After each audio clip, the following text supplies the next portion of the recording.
सब याद माजी के हवाले से मुझे ये येन में आ रहा था जी कि ये 35-40 साल पहले तक की बात है।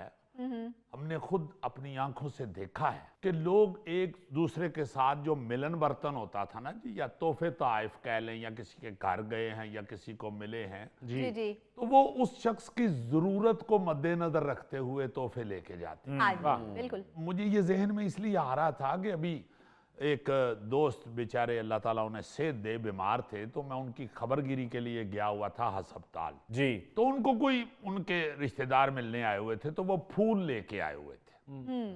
मैं सोच रहा था कि ये ठीक है, ये गोरे ने शायद ये काम शुरू किया हो और ये फूल हम तक भी पहुंच गए, हाँ जी, हाँ। जो खुशी की अलामत समझ के या कह लें कि एक हौसले की अलामत समझ के दिए जाते हैं। हाँ जी। मगर हमारे यहाँ तो बहुत अच्छा रवाज ये था कि जब मरीज को मिलने जाते थे ना जी, तो किलो सेब ले जाते थे, हाँ जी। अपनी हैसियत के मुताबिक फ्रूट लेके जाते थे बिल्कुल कि इसको लाजमन डॉक्टर ने कहा होगा कि आप फ्रूट खाएं ज्यादा। सही बिल्कुल। तो फ्रूट खाने के लिए कहते हैं डॉक्टर बीमारी में अक्सर जी जी वो फ्रूट लेके जाया करते थे।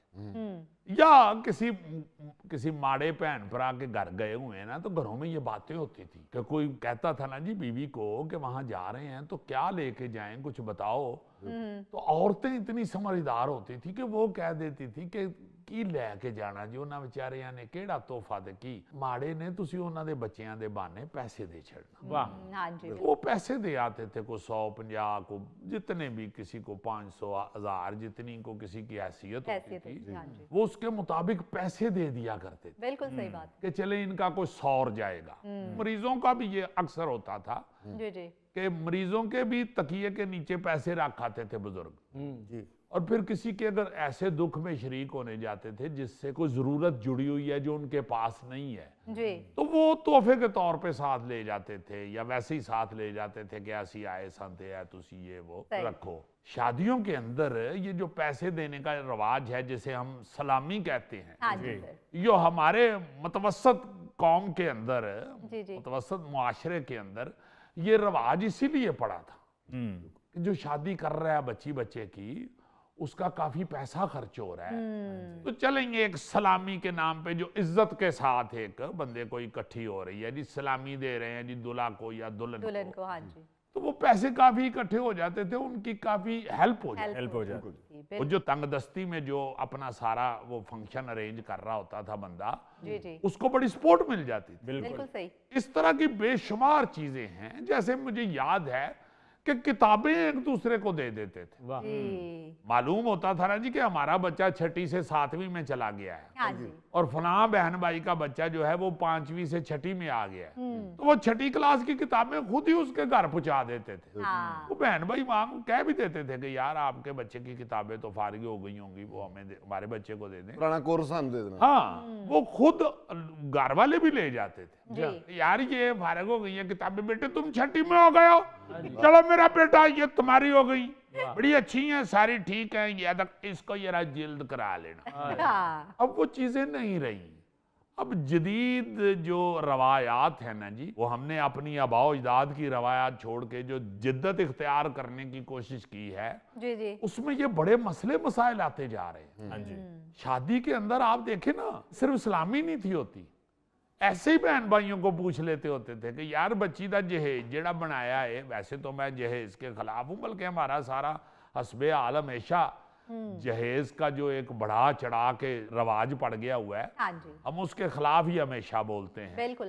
और ये कहते हैं कि जहेज वाकई एक लानत। जहेज की वजह से कई बच्चियां घरों में बैठी हुई हैं, और लड़के वालों की तरफ से जो हवस है, लालच है, हाय हाय हाय, उसकी वजह से कई बच्चियां बेचारी नहीं ब्याई गई। इसे खत्म होना चाहिए। मगर जब ये छोटे मोटे जहेज दिए भी जाते थे, जब वो जरूरत की चीजें उसमें मतलब, हाँ जी, उस वक्त भी जरूरत की चीजें चंद जो होती थी वो भी पूछ लेते थे।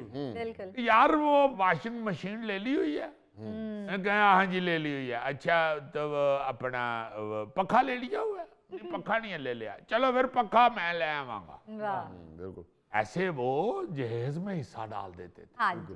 भाई पूरा मोहल्ला, पूरा, मैंने कई दफा ये जिक्र किया है, मोहल्ले के लोग गांव में तो वो अपनी भैंसों का, गाय का दूध धो के तो शादी वाले घर पहुंचा देते थे। बिल्कुल बिल्कुल, वो देखा मैंने कि पूरा गांव एक गड़वी दूध की उसको वो शादी वाले घर पहुंचा रहे हैं। हाँ जी, वो गडवी गडवी करके गौरी साहब पूरा टप भर जाता सी। वाह जी वाह। इसी तरह उनको पता होता था कि ये शादी वाले घर वालों में अपना मेहमान आने हैं इनके घर में, हाँ जी हाँ तो जी। बिस्तरे दे आते थे सोने के लिए। बिल्कुल बिल्कुल। बल्कि अपने कमरे खोल देते थे, अपने ड्राइंग रूम बैठ के शैठ के कोई ये वो कि यार मेहमान साडे अल सुला लेना। एक दूसरे को बड़ी सपोर्ट की जाती। ਇਹ ਥੈਲੇ ਉਹਦੇ ਪੁਰਾਣੇ ਬਿਸਤਰੇ ਦੇ ਕੇ ਨਵੇਂ ਲੈ ਆਉਂਦੇ ਸੀ। यार क्या कर यार, ਚਲੇ ਇਹਨਾਂ ਦੇ ਬਿਸਤਰੇ ਦੂਰੋਂ ਪਛਾਣੇ ਜਾਂਦੇ ਹਨ ਕਿਉਂਕਿ ਨਿੱਕੇ ਨਿੱਕੇ ਤੇ ਗੱਦੇ ਹੁੰਦੇ ਬਲਕਿ ਬਹਿਸ ਸ਼ੁਰੂ ਹੋ ਜਾਂਦੀ ਸੀ ਕਿ ਯਾਰ ਇਹ ਗੱਦਾ ਹੀ ਏ ਜਾਂ ਕਿਸੇ सोफे ਦੀ गद्दी है। बल्कि ये शादियों के जिक्र से मुझे याद आया, मोहतरम अताउल्लाह कासमी साहब, क्या बात है, बड़े बहुत बड़े हमारे दानिश्वर हुए हैं, शायर भी और ड्रामा निगार भी और सहाफी भी और कालम निगार। हाँ जी, क्या बात है। उनके इस मौजू के हवाले से चंद अशार आजकल सोशल मीडिया पे बड़े वायरल हुए हैं। जी। क्या खूबसूरत ख्याल है, क्या खूबसूरत निशानदेही की है उन्होंने। जी जी। शादियां जब गली में होती थी, अब तो हम घुस गए हैं ना जी शादी हालों हॉल में, में। किसी को पता ही नहीं है बिल्कुल। कि क्या अटैचमेंट होती है आपस में मोहल्लेदारों की। जी। कहते हैं शादियां जब गली में होती थी हर कोई मेजबान होता था। वाह वाह। शादियां जब गली में होती थी हर कोई मेजबान होता था।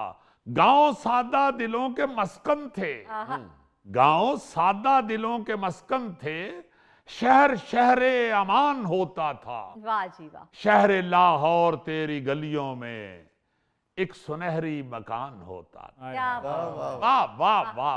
वाह। और जरा अगला शेर सुने, जी सर। क्योंकि कासमी साहब की सीरियस से सीरियस बात में भी एक मजाक का पहलू जरूर होता है। हाँ जी। कहते हैं है कोई फायदा बताने का, मैं कभी नौजवान होता था। हाय हाय। है कोई फायदा, वाह।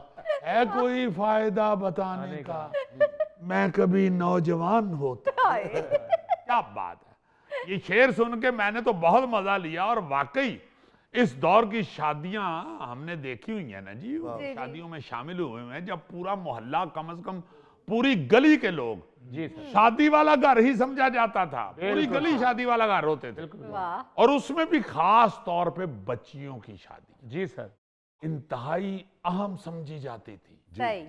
वो सिर्फ उन घर वालों की नहीं, पूरी गली की इज्जत का मसला बना होता था। वाह जी। सारी गली ये समझती थी कि हमारे मोहल्ले में, हमारी गली में बारात आ रही है, तो किसी चीज की मेहमानों को या बारात को कमी नहीं होनी ना हो। चाहिए। वाह। वाह वाह। हर किसी ने अपने जिम्मे कोई ना कोई काम लिया होता था अच्छा। कि चलो यार ये मैं कर दूंगा, बाकी आप देख लें, ये मुझे बता दें, ये मैं कर दूंगा। एक ने कहा जी बारात का इस्तकबाल मैं करूंगा, एक ने कहा खाना मैं बरताऊंगा। हाँ जी, हाँ जी। अच्छा, ये रवायत सिर्फ शादियों तक महदूद नहीं थी, जी। बल्कि लोग छोटी छोटी खुशियां भी आपस में बांटते थे। हाँ हाँ हाँ। छोटी छोटी खुशियां भी आपस में मिल के मनाते थे। बिल्कुल। सही। कि इसमें हमारा भी हिस्सा होना चाहिए। वाह। मसलन जी। आपको याद करवाता हूं कि अगर किसी के घर में कहीं से खाना, फल या मिठाई या अनाज वगैरह ज्यादा आता था ना, हाँ जी हाँ जी। तो वो फ्रिज में भरने की बजाय या पड़ोलों में रखने की बजाय, स्टोर करने की बजाय जी। अपनी जरूरत की चीज निकाल के बाकी गली में बांट देते थे। हाय हाय। वाह। खास तौर पर जब नई फसल घर में आती थी ना जी, जी जी। वो शहरों तक फसल पहुंचती थी। हमें याद है गंदम भी आती थी गांव से शहर में, और फिर चावल भी आते थे हमारे हाँ जी, घरों हाँ में।